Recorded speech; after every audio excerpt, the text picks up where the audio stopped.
Hola Speakers, bienvenidos a un vídeo más de Lógica Borrosa.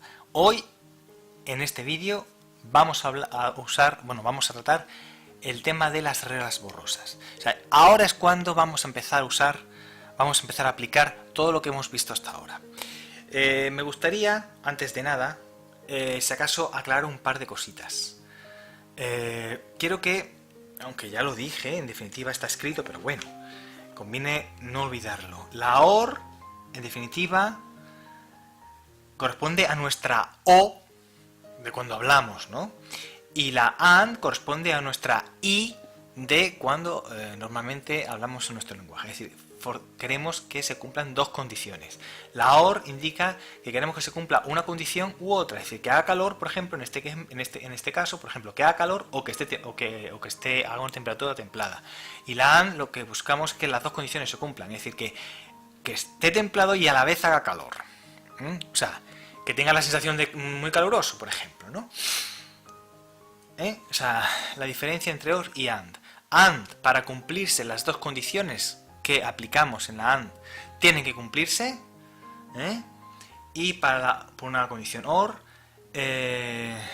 basta con que una de ellas se cumpla para que nuestro enunciado se cumpla, ¿vale? Repito, para que el enunciado se cumpla con una OR, es necesario que se cumplan al menos una de ellas, al menos una de las dos condiciones. Y en un enunciado tipo AND, para que se cumpla, se tienen que cumplir forzosamente las dos condiciones que aparecen en el enunciado. En este caso, que esté templado y que haga calor. ¿Vale? Bueno, vamos a empezar entonces con un pequeño ejemplo de regla borrosa. Un ejemplo que pueda resultarnos fácil de entender. Entonces vamos a suponer que tenemos dos sensores. ¿Vale? Tenemos un sensor, vamos a llamarlo un sensor de luminosidad, y vamos a tener un sensor de viento. ¿Vale? Vamos a tener esos dos sensores. Voy a escribir entonces un enunciado que podría ser algo de ese estilo. Si la luminosidad es oscura y el viento es fuerte, entonces la tormenta será fuerte. Entonces el fuerte lo vamos a poner también, pues, ¿qué color? Violeta. Será también fuerte. Tenemos que estos son valores de un sensor, ¿vale? Esto es el valor de otro sensor. Y esto realmente va a ser otro valor que ahora veremos cómo se calcula. Para esta parte de aquí, entonces, será necesario aplicar lo que luego llamaremos de fusificación. Estos de aquí, voy a ponerlo con otro color, en verde por ejemplo. Esto y esto son conjuntos borrosos. Esto de aquí es una operación borrosa. Este sería el equivalente a la AND que hemos visto en el vídeo anterior. O sea, aquí, ¿veis? Bien. Entonces vamos a ver cómo se representaría esto gráficamente usando la lógica borrosa. Bueno, pues entonces lo que tendríamos, vamos a ver si me sale bien, sería algo como esto. Vamos a ver que nosotros tenemos aquí, en definitiva, las entradas de nuestros sensores. Tendríamos la luminosidad. Aquí tendríamos nuestro sensor del viento. Y bueno, aquí ya veremos lo que es. Todavía no me adelanto.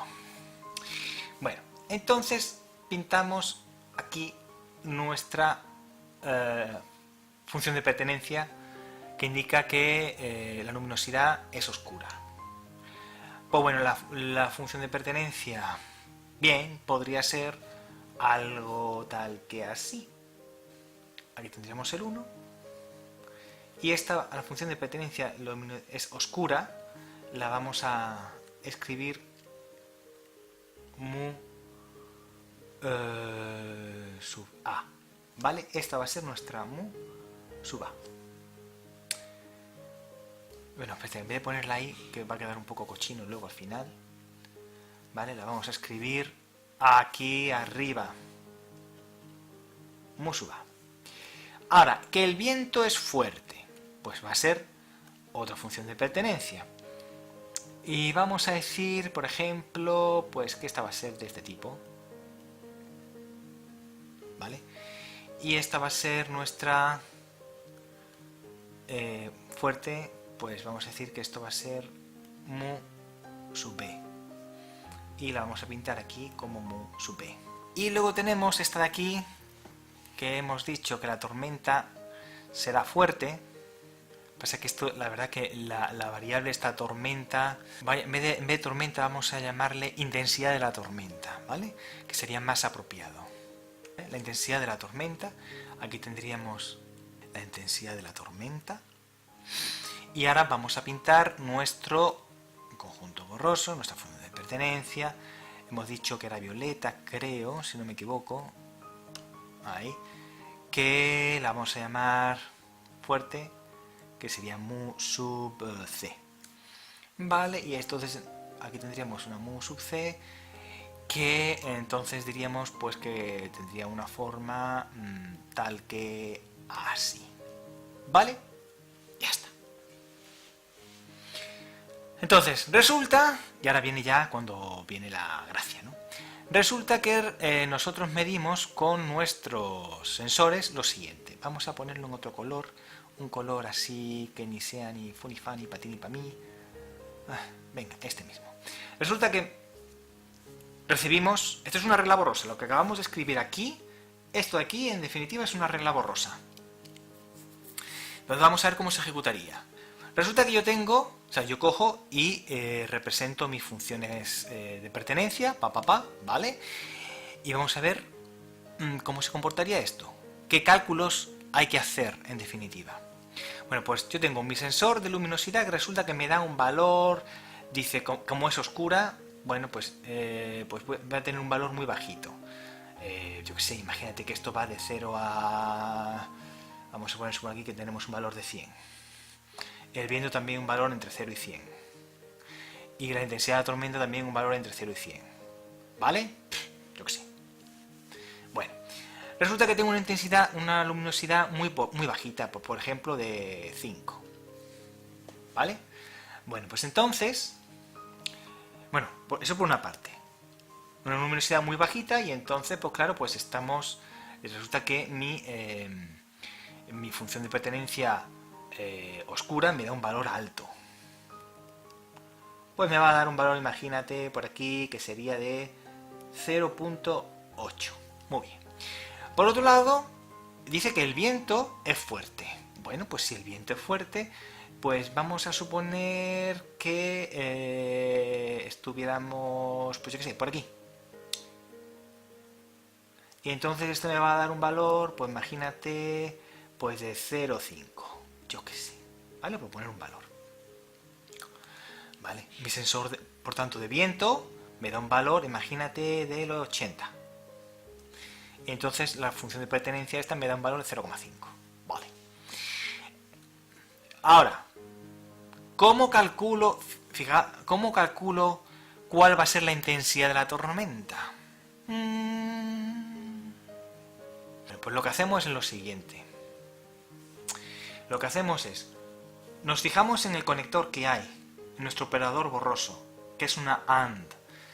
Y cogemos, y como es una AND, lo que hace es cogerse el valor menor, recuerdo aquí, una AND es el menor de las dos, de los dos términos del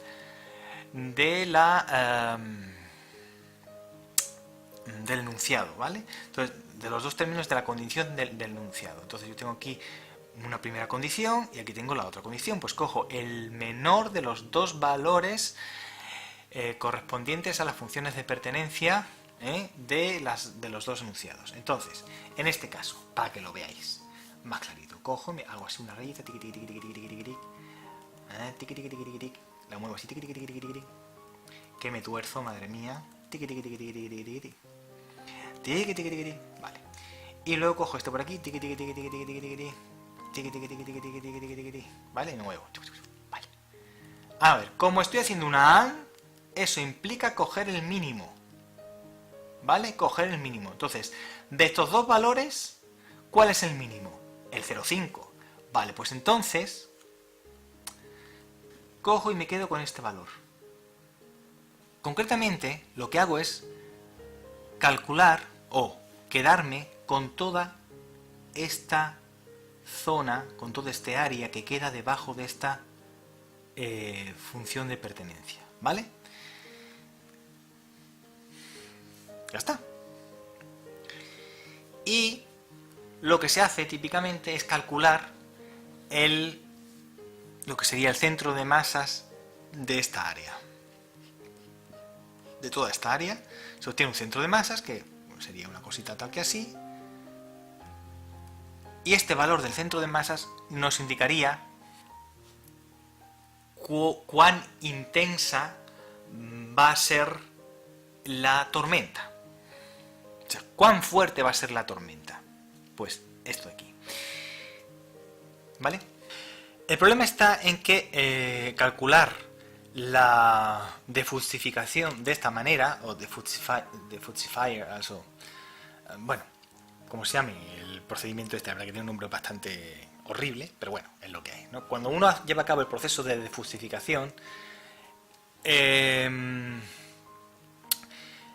pues la verdad es que hay diferentes métodos. O sea, uno es el cálculo del centro de masas, que es lo que acabamos de ver. Hay otros métodos más o menos elaborados y demás, pero bueno, el centro de masas pues va bien, ¿no?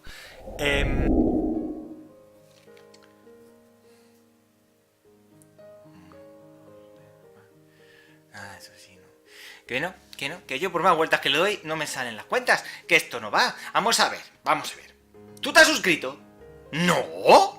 Pues entonces, ¿a qué esperas? Vamos a ver, ¿cómo quieres que lleguemos a los 800.000 millones de suscriptores si no te suscribes? Venga, suscríbete, dale a la campanita y compártelo en las redes sociales, que si no, no vamos a ninguna parte. ¡Ay, madre mía, que me duele ya la boca de decirlo! ¡Ay, qué desesperación, de verdad, eh! ¡Ay, ay, ay, ay, qué paciencia que tener, de verdad, eh! Pero en cualquier caso, cuando solamente tenemos una regla, la verdad es que esto pues como que no regula mucho. Si os fijáis.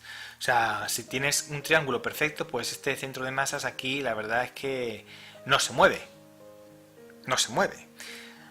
¿Qué es lo que sucede? Que uno no tiene una regla, sino que tiene varias. Y entonces podría tener otra regla, por ejemplo, del siguiente tipo. Vale, entonces, ¿qué es lo que sucede? Lo que sucede es que normalmente uno no solo tiene una regla, sino que tiene varias. Y al final aquí no solo tiene un único entonces, sino que tiene varios entonces. Por ejemplo, otra regla podría ser: si la luminosidad es media y el viento es débil, entonces la tormenta será débil. Y normalmente los conjuntos borrosos, como ya hemos visto, se solapan entre sí. No donde empieza uno no empieza el otro, sino que típicamente se solapan entre sí, como por ejemplo se puede observar si me deja el ordenador. Vamos a ver. Por ejemplo, aquí se ve que tenemos zonas de solape. Aquí en medio, ¿vale? O aquí. O aquí. O incluso aquí, ¿vale? Siempre que hemos visto ejemplos de funciones de pertenencia, siempre hemos visto que lo que hay entre ellas es un solapamiento, típicamente, ¿vale? Es raro una función de pertenencia que esté sola ahí abandonada. A ver si el ordenador me hace casito y no toma vida propia. Vale, bien. Entonces, ¿qué pasa?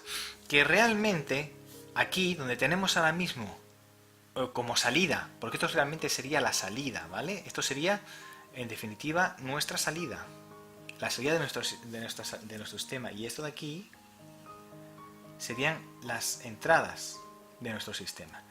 Bueno, lo que sucede es que a la salida aquí yo podría tener otra regla en la cual tendría, por ejemplo, no sé qué, no sé cuántos, si la luminosidad es oscura y el viento es débil, entonces la intensidad será, por ejemplo, débil. Entonces aquí yo en la salida, y esta la vayamos a llamar mu sub d, entonces yo a la salida lo que tendría sería, pues sería una cosa tal que así. Y entonces aquí se cumplirán otra serie de condiciones y como consecuencia de ese conjunto de condiciones, yo aquí tendré al final, solo para esta regla, solo para esta, tendré algo tal que así.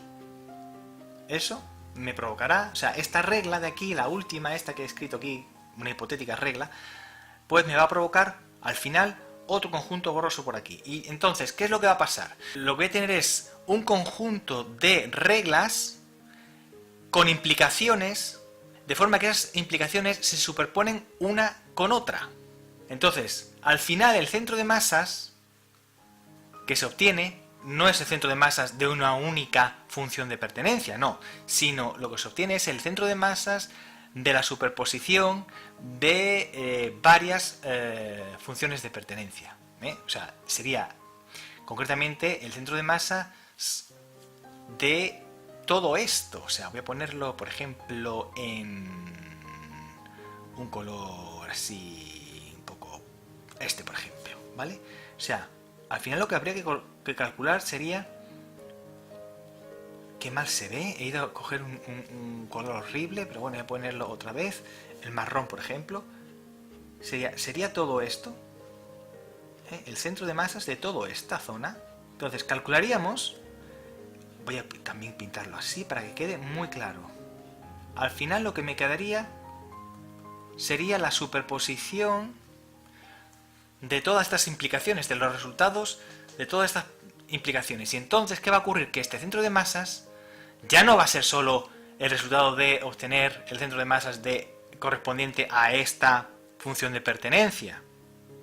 Bueno, mejor dicho, correspondiente a la defusificación de esta función de pertenencia. No, sino corresponde a la superposición de todas las defusificaciones de todas las funciones de pertenencia. Y entonces el centro de masa, ¿qué pasa? Se empezará a mover hacia un lado o hacia otro. ¿Vale? Pues por ejemplo, mejor me queda, pues, por ejemplo, por aquí.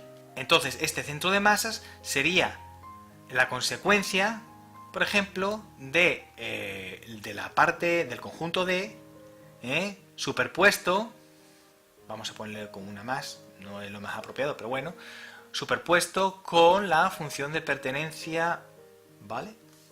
O sea, sería la superposición de esta con esta. Y esto hace que el centro de masas se desplace. Entonces el centro de masas, en definitiva, se va a desplazar hacia un lado o hacia otro, dependiendo, en definitiva, de el área que nosotros vayamos teniendo aquí. Y en definitiva, en función de las implicaciones, o sea, del grado de cumplimiento de las implicaciones que vayamos a tener. Si una implicación se cumple mucho, pues lo que vamos a tener es un gran área, es decir, estará toda la función de pertenencia sombreada. Si una implicación se cumple poco, tendremos una zona sombreada más pequeña, pero todas ellas, al final, contribuyen de alguna manera al valor final de ese centro de masas, de ese baricentro, realmente, como se calcularía, ¿no? De esas áreas sombreadas. Y eso es, en definitiva, lo que nos va a dar la estimación, en este caso, en este ejemplo, de la intensidad de la tormenta. Y ese proceso es lo que se llama en sí, bueno, ya lo he explicado, la defusificación. Defusificación o defusifying. Es que la verdad es que no tiene traducción en español. Es una pena, pero bueno. Entonces, lo que haremos en el siguiente vídeo será otro ejemplo, un poquito más extenso, donde veamos cómo se haría todo esto. Porque ahora aquí en este vídeo lo que hemos visto simplemente es, bueno, pues cómo hemos aplicado realmente nuestros operadores borrosos nuestros conocimientos ya sobre conjuntos borrosos y demás. Ha sido como una especie de recopilatorio ya un poco más aplicado. Y resumiendo, entonces, aquí vemos que lo que hemos usado son el concepto de conector de operador borroso, el concepto de conjunto borroso, el concepto de valor de la variable para ese conjunto borroso, el concepto de implicación y, por tanto, de defusificación, o de fusificación, como se diga, ¿vale? Y cómo se calcula en el caso de una AND. Lo que quiero hacer es, en el siguiente vídeo, mezclar aquí una operación también OR, para que veamos cómo se pueden tener reglas AND y reglas OR mezcladas, y cómo al final la superposición de todas pues hace que este centro de masas pues cambie más o cambie menos, y que por tanto podamos controlar un sistema, por ejemplo un brazo, o podamos predecir un determinado valor de una determinada variable de un sistema. Claro, el problema está, como siempre, en conocer estos conjuntos borrosos, en definir estos conjuntos borrosos. ¿Por qué este conjunto borroso tiene esta forma triangular? Porque podría tener otra forma, ¿vale? Entonces, ¿por qué tiene esta forma triangular? ¿Y no la tiene un poquito más abierta? ¿O la tendría un poco más estrecha? O lo mismo aquí. ¿Qué me impide que esto sea de una forma o de otra? Entonces, el auténtico problema que tienen las redes borrosas, o sea, los sistemas borrosos, es precisamente ese, el problema de definir las funciones de pertenencia. Y también, ¿cuál? Definir las reglas borrosas. Son los dos grandes problemas que tiene la lógica borrosa. Por otra parte, a diferencia de las redes neuronales, aquí todo tiene sentido, todo es fácilmente entendible. En una red neuronal lo que se tiene es un conjunto de pesos con unos valores, y en una neurona, o sea, el significado de una neurona es bastante oscuro. O sea, ¿qué significa una neurona? ¿Qué información contiene una neurona? Ni puñetera idea, o sea, claramente no se sabe. Simplemente es un elemento de procesamiento y que asigna unos valores y demás, pero realmente el significado no tiene... O sea, no le puedes asignar una palabra a esa neurona. Sin embargo, en las redes borrosas, en los sistemas borrosos, sí hay un significado claro. Hay un significado claro en las reglas, hay un significado claro en los conjuntos, hay un significado claro de los valores de los sensores, ¿no? Todo tiene un significado y todo está claro. Y eso pues es una ventaja. Pero a cambio, pues hay que definir ciertas cosas. ¿Cómo son las funciones de pertenencia? ¿Cuán estrechitas o cuán anchas son? ¿Cuán desplazadas están? ¿O cuán hacia un lado o hacia otro? Si tienen forma trapezoidal o no. En fin. Eso es realmente la labor que más trabajo lleva. Pero también hay sistemas borrosos adaptativos, es decir, que son capaces de aprender y que son capaces de ellos mismos ajustar esos parámetros. Se puede entrenar a un sistema borroso para que ajuste esos parámetros. Es decir, tendríamos una red borrosa. En vez de una red neuronal, tendríamos una red borrosa. Pero es que también hay redes neuronales mezcladas con sistemas borrosos. Pero todo eso lo iremos viendo. Así que bueno, os emplazo, en definitiva, al siguiente vídeo sobre la defusificación o defusificación,